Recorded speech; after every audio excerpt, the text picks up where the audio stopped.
At this point, I still really didn't know what I was going to do. Besides desert, I thought desert. So, well, I did think desert, so that's good. So I put on Toto, which you probably do when you think desert, and blasted the Dune soundtrack.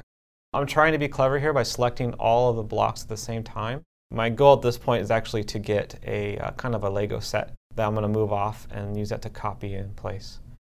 So here you'll see me setting up for a copy paste right here. Once this is all set up, I'm going to select all of the blocks, which I honestly can't remember what I do to do that. It's Control or Shift or to get the wand.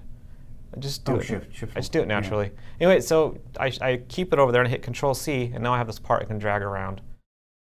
Using the grid here to find its home, and then Control V to paste it. Okay, so I'm starting to think about terrain here. I've got kind of my wall set in. So I'm going to go into the biome description here, and I'm looking for the map that has the, there it is. You can just use the down arrow once you have it in that box to go through the different terrain pieces. So now I need to position it.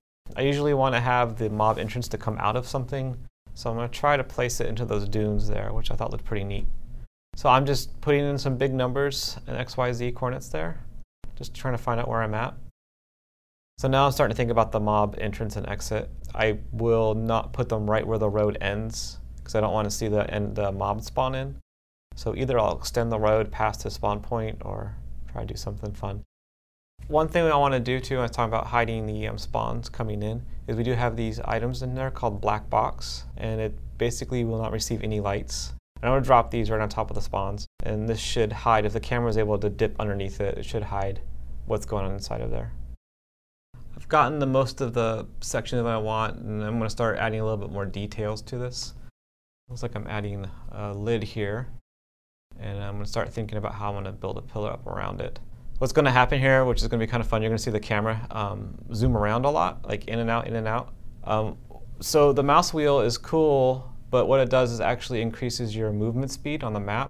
So what I did is I actually made it scroll slower by zooming in and then panning back up with the Q button.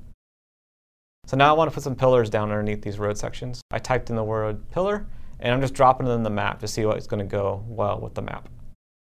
I think the important thing to note is that feel free to kit bash, or you should. Use objects as you don't expect to use them, and you can put some pretty neat combos together, even with a small set.